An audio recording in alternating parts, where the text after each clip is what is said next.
Morning, everybody. Welcome to another reading of the Bible. We are in Isaiah chapter 3. Excuse me. My apologies. Isaiah 3. I'm going to try to read to chapter 5 today.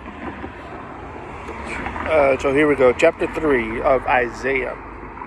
For behold, the Lord of hosts, doth take away from Jerusalem and Judah the stay and the staff, the whole stay of bread and the whole stay of water. I have to look at what stay means. Well, it could be the remainder of bread. The remainder of bread and the remainder of water. That's what could it mean. The mighty man, verse 2, the mighty man and the man of war, the judge, the prophet, the prudent, and the ancient, the captain of 50, the honorable man, the counselor, the cunning artificer, and the eloquent orator. I will give children to be their princes or governors, and babes shall rule over them. That's small children.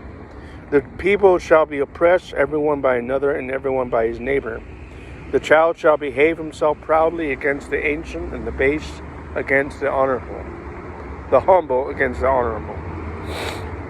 When a man shall take hold of his brother of the house of his father, saying, Thou hast clothing, be thou our ruler, and let this ruin be under thy hand. In that day shall he swear, saying, I will not be a healer, for in my house is neither bread nor clothing. Make me not a ruler of the people. For Jerusalem is ruined, and Judah is fallen, because their tongue and their doings, their actions are against the Lord, to provoke the eyes of his glory.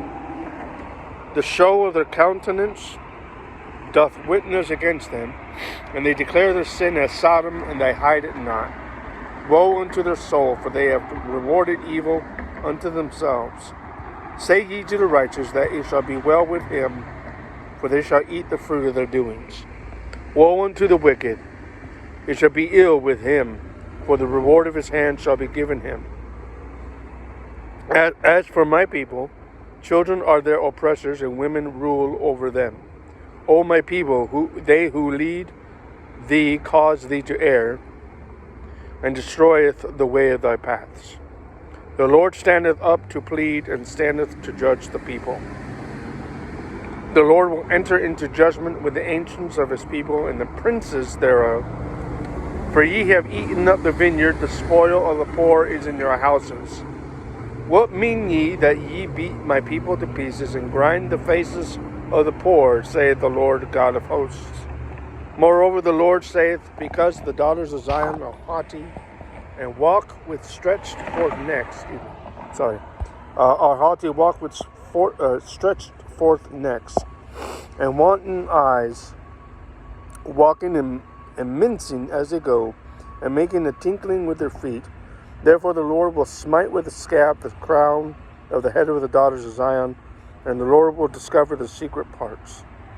In that day the Lord will take away the bravery of their tinkling ornaments about their feet, and their cauls, C-A-U-L-S, cauls, and their round tires like a moon. The chains, the bracelets, the mufflers, the bonnets, the ornaments of the legs, the headbands, the tablets, the earrings, the rings, the nose jewels, the changeable suits of apparel, the mantles, the wimples, and the crisping pins, the glasses, the fine linen, the hoods, and the veils. It shall come to pass that instead of sweet smell there shall be stink or stench, instead of a girdle or rent, and instead of well-set hair, baldness.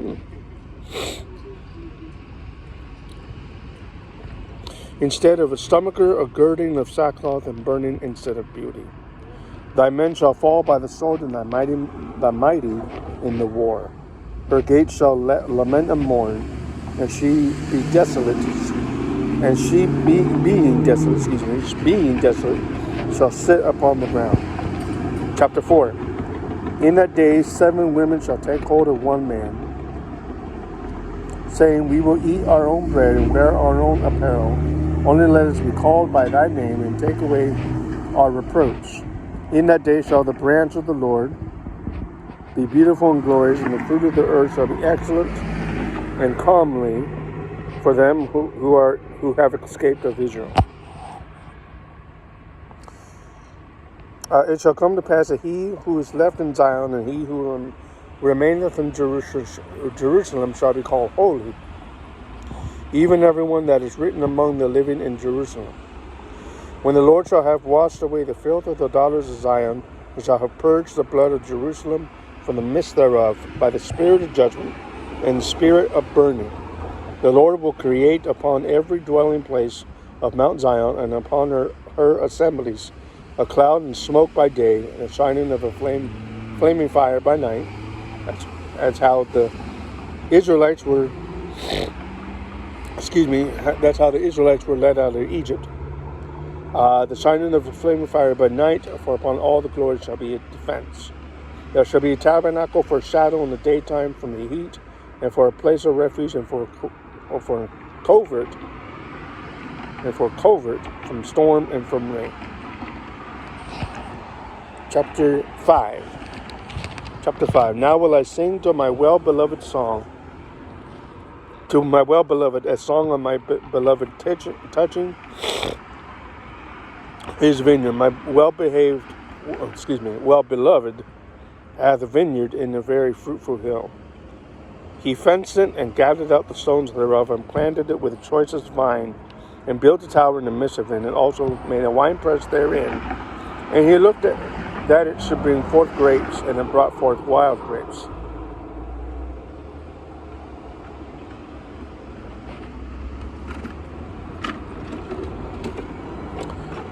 Now, O inhabitants of Jerusalem, and men of Judah, judge, I pray you, betwixt me and my vineyard. What could have been done more to my vineyard than I have not done in it? Wherefore, when I looked at it, it should bring forth grapes, brought it forth wild grapes. Now go to, I will tell you what I will do to my vineyard. I will take away the hedge thereof, and it shall be eaten up, and break down the wall thereof, and it shall be trodden down. I will lay it waste. It shall not be pruned, nor digged, but there shall come up briars and thorns. I will also command. I will also command the clouds that they give no rain upon it. For the vineyard of the Lord of hosts is the house of Israel, and the men of Judah his pleasant plant.